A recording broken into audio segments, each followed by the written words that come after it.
guys, and welcome back to my channel. If you are new here, my name is Keita.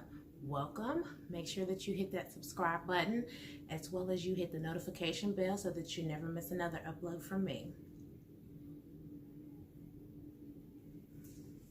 I just want to say thank you to all of my old subscribers. Hey y'all, how are y'all doing? I want to thank you guys for subscribing to my channel and helping me grow my channel. I just want to say thank you. Let's take a moment and say thank you. And for those of you that watch my actual videos and have not subscribed yet, I see you.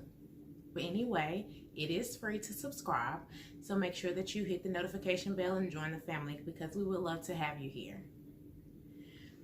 All right, guys, I received a comment from a subscriber of mine about interview tips and tricks because he has his interview for the respiratory therapy program coming up pretty soon. So this video is for him as well as anybody else that is trying to get into the respiratory therapy program. So that is what this video is going to be about today. So I have my notes here, and let's face it, guys, like any interview that you're going for is intimidating. I know. And I hope that you actually watched the beginning of this video because I was showing you what to wear for your actual interview as well as what not to wear. I showed what not to wear first so that you wouldn't be confused or anything. But moving right along, like I said, interviews are very intimidating. So I get nervous, so that is totally normal. But if you have somebody that is available and willing to help you with your interview questions so that you're able to answer them, then go for it, because that's what I did myself. And if you would notice, I didn't wear any type of jewelry or anything, or I did not have any cologne on or perfume or auto perfume. I did not wear any perfume or any jewelry because working in healthcare, a lot of the healthcare professionals do not wear jewelry. I do not wear jewelry because guess what? It could get lost, and then that's a whole different ballgame. Wedding bands, wedding rings, and things like that are acceptable. However, perfume and cologne, strong perfume and cologne is not acceptable because let's face it, guys, the older generation that we're going to be caring for, they may have a respiratory distress or any type of respiratory issue or problem. So you coming in with a strong smelling perfume, it will send them into an attack or exacerbation or anything. So just be mindful of that. No perfume, no cologne whatsoever. All right. So when you are getting ready for your actual respiratory therapy interview for the actual program, your first impression is key. In order to be able to present yourself, you have to smile. You see that smile, y'all? See? Make sure y'all brush y'all's teeth. But anyway, and make sure you follow up with some, what is the word I'm looking for? Mouthwash. Make sure that you follow up with mouthwash after you brush your teeth, because when you're conversing with somebody, your first impression is key. Like I said, make sure your smile is free and it doesn't hurt anybody to show your brilliant smile or your radiant smile. Your first impression counts a lot, you guys. And by definition, your first impression is when one person encounters another. So just keep that in mind and make sure that you put your best foot forward for your first impression. So that means clean hands, clean nails, hygiene. Bathe regularly, or if not, make sure that you bathe that day, okay? Because they don't want to, if you say, like for instance, if you work outside, a lot of people are able to pick up on that. And if you smoke, someone that does not actually smoke themselves has a trained nose and can smell it. So be mindful of that as well. Smiling is the easiest thing you can do. When you can look your nicest, we just smile, okay? And secondly, your handshake. When you greet someone, you say hello, you extend your arm, and you grip firmly, but not to the point where you're going to break their hand, okay? Because that can hurt. A woman shaking a gentleman's hand, a woman may have a greater grip than a man, but a man can also have a greater grip than a woman. So be mindful of that. Be firm, but not to the point where you're going to break their hand. That is confidence, as well as it's introducing yourself to that person. So let's try it, okay? Ready? Hello, my name is Keita. Make sure that well, I couldn't do it the right way because I'm shaking my own hand, but if you're right-handed, you extend with your right. If you're left-handed, you extend with your left, okay? Make sure that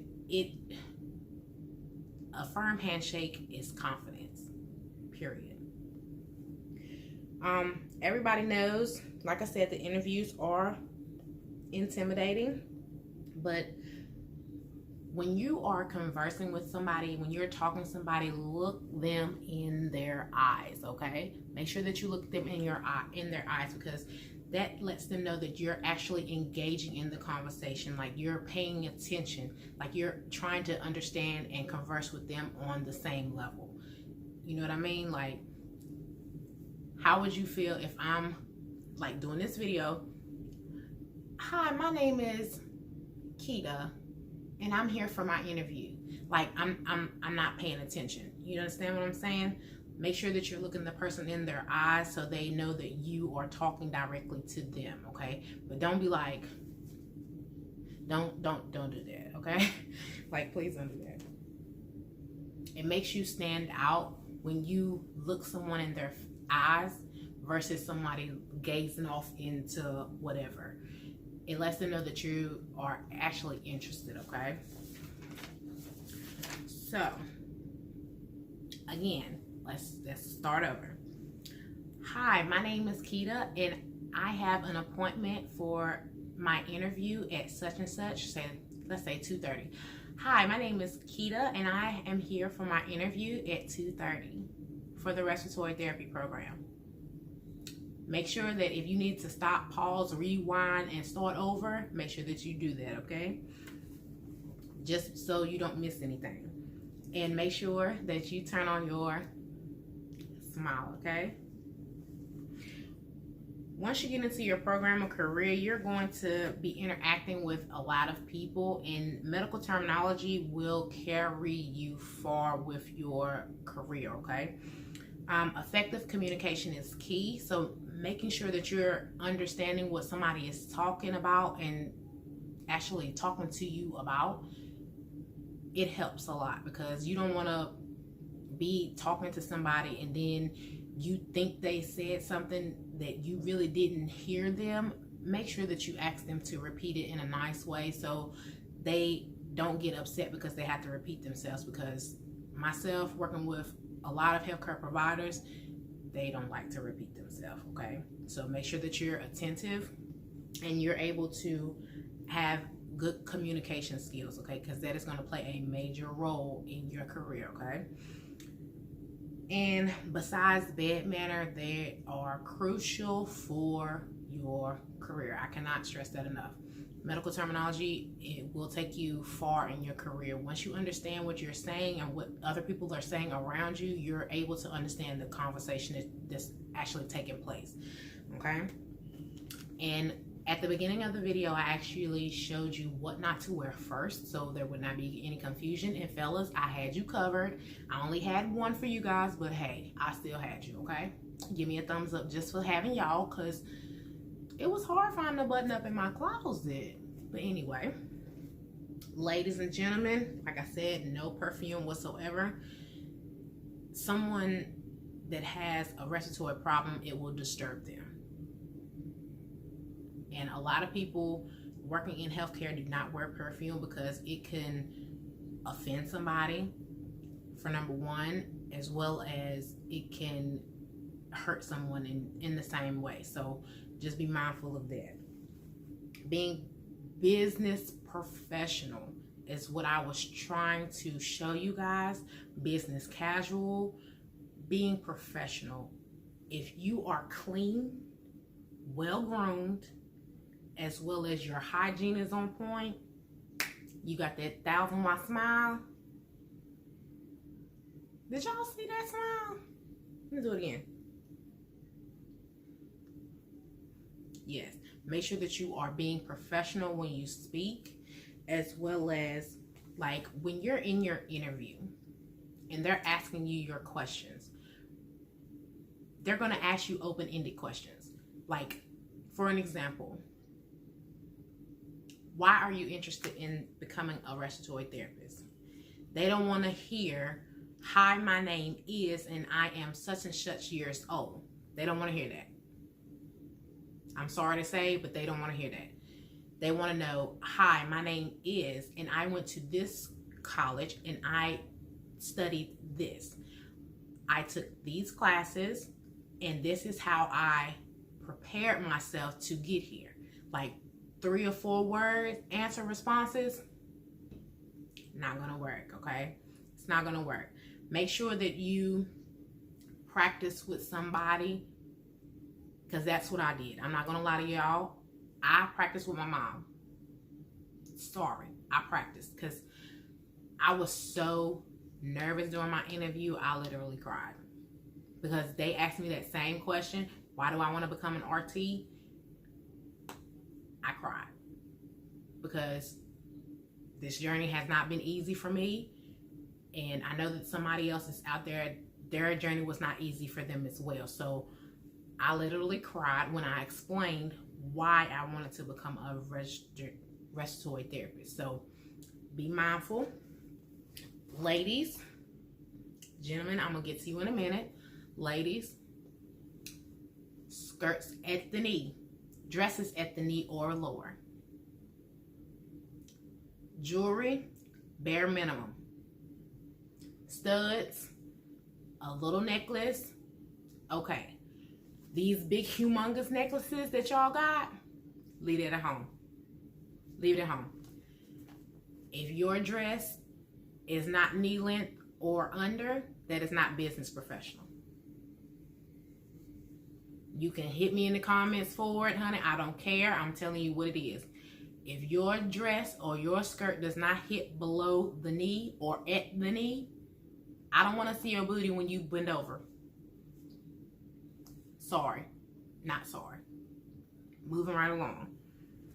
No open toe shoes unless it is imperative. But I wore closed toe shoes when I went to my interview, but to each its own. It is a new era, so whatever. No perfume. Wedding band or wedding ring. Bare minimum jewelry, okay? Make sure that whatever your attire is going to be is pressed, ironed into the T. And if y'all don't know what pressed is, an ironing board with an iron. Iron it, okay? Long sleeve shirts for ladies and gentlemen that actually have tattoos, because I myself, as a healthcare professional, I do have tattoos and I still do work in healthcare, but I cover them to the best of my ability. You can try makeup to cover it up. A Band-Aid will stick out, however, it is covered. However, you just need to make sure that it's covered. Period. No tights, and I showed that previously in the beginning of the video. No t-shirts and no flip-flops. Closed-toe shoes. Closed-toe shoes, I'm sorry. Closed-toe shoes. Gentlemen, I got y'all. I'm coming. A nice button-up shirt. Some slacks. No jeans. And some loafers. No Crocs. None of that. Okay? No J's. no Nikes, Clarks, or some Sperry's or something like that. Now, while we are on the fact of attire, I understand that a lot of people don't have the means to go out here and buy a Stacey Adams suit or whatever, or a Michael Kors dress or whatever. That's fine. Walmart is open 24/7. Hopefully it's still open in your area, but due to the pandemic, I don't know. I'm sorry if your Walmart was affected by the pandemic, by the protesting and all of that. However, Walmart.com still works, okay? You don't have to go above your means to look professional, okay? Walmart, Roses, TJ Maxx, Ross, what is another one? Roses, Maxway, let me see, what are some other ones? What are some other stores? Maurice's, like anything. A nice button-up shirt for you guys, awesome. Make sure that you are cleaned, polished, well-groomed, and you have your smile. Make sure that you portray that you are confident when you feel like throwing up, because my stomach was in knots. I'm not gonna lie to y'all, I cried. It was a mess. I was all to pieces because my stomach, I was just so nervous. I was nervous even after I had practiced and practiced and practiced and practiced. I was still nervous. Anyway, the scenario for you guys, I have a scenario for you guys. You may be in your interview and someone bangs or yells help, and you have on flip-flops, but you are CPR certified. This is why I said no flip-flops, right? You gonna run out your shoes and go perform CPR. Do you think that they're gonna think that you are professional or not? Let me know down in the comments what you think, okay? Because if I see you with flip-flops on and you trying to perform CPR on me, I'm gonna think you're joking. But I'm not gonna be awake or aware that you're trying to do CPR on me if I done fell out. But if you see me and you gotta perform CPR on me, don't have no flip-flop on. Because when you revive me, resuscitate me, we just gonna leave it at that, okay? Let that marinate, ladies and gentlemen. All right. So some practice questions are, one of the questions that I was asked is, why are you interested in the program? That's the first question. Second question, what will you do if you are not accepted into the program this year? Number 3, what are some things that you have done to prepare yourself for this program? And number 4, have you ever worked in the medical field, including volunteering and shadowing? If so, where? What did you do? And what did you learn? Those are 4 questions that I'm going to leave you with so you can practice, just so you won't be feeling bombarded or surprised, okay? And I'll give you a 5th one just because. What does professionalism mean to you? Let that marinate, you guys. And like I said, don't give a 3-word response to your questions that are asked of you, because 3 words is not going to sum up what you did, how you did it, where you volunteered at, what did you do, what did you see. Me, myself, my interview was crazy, but I got through it, and I wish all of you inspiring respiratory therapists in the future to take this video and gain from it. That was the reason for me doing this, because I had a subscriber ask me And this is just what I went through. Your experience may be totally different than mine. You may be A1 in your interview, but myself, I was not, because I was not prepared and I was not ready. However, there are things that you can do as far as looking up actual practice questions to actually practice in the mirror. I did that too.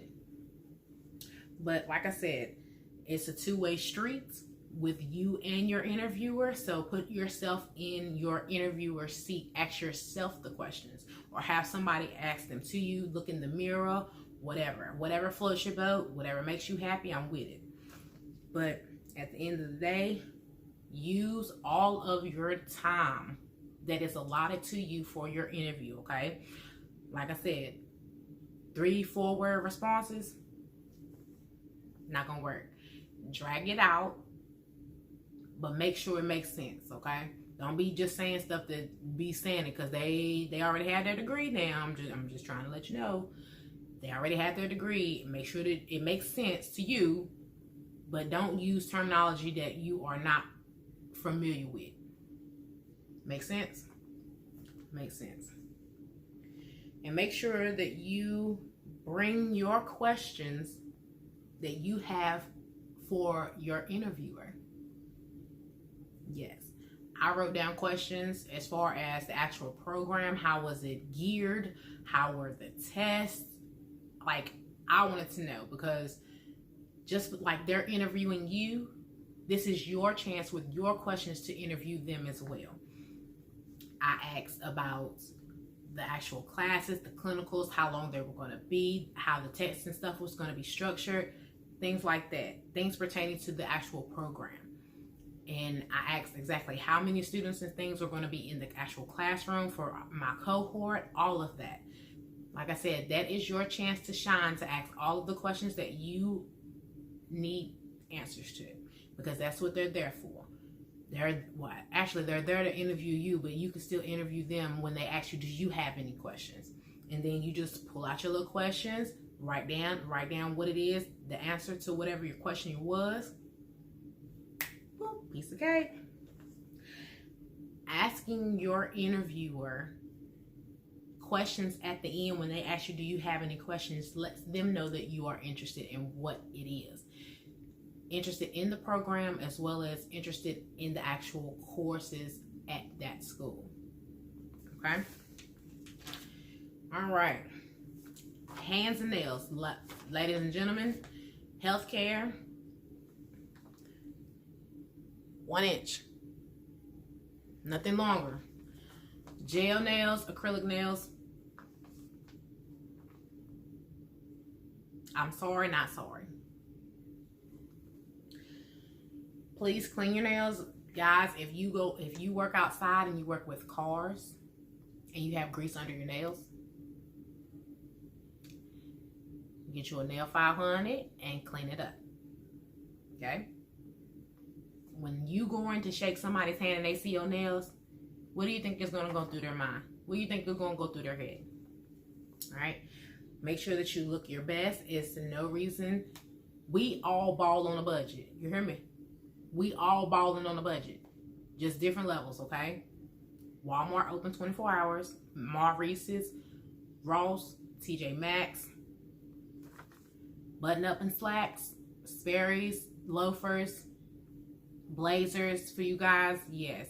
Ladies, skirts, dresses, knee length or longer. Okay? No shorts. No booty grabber shorts, honey. If you been over, I see all your hoo-ha, honey. Do you think you're going to get in with booty grabbers? Didn't think so.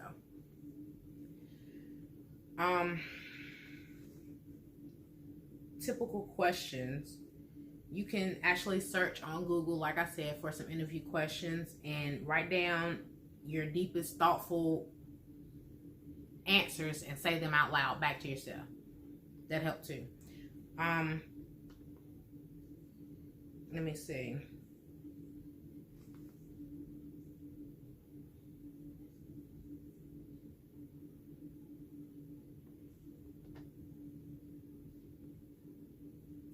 Don't overshare your business.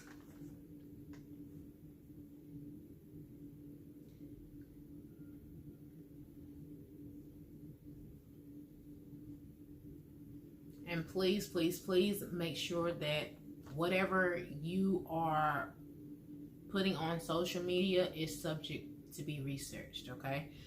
When you're getting ready to sit down for your interview, after you become a registered respiratory therapist, took your certifications, everything like that, and you have social media platforms, numerous social media platforms, be mindful that that is subject to research because it's open to the general public.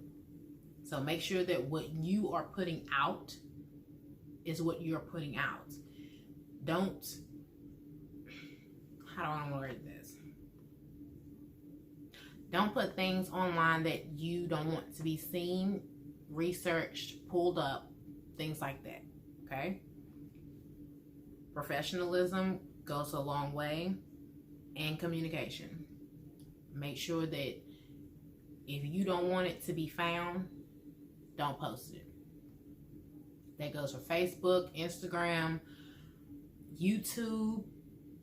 All social media platforms are subject to research, because when you're getting ready to go to a job, you're going to the human resources, okay?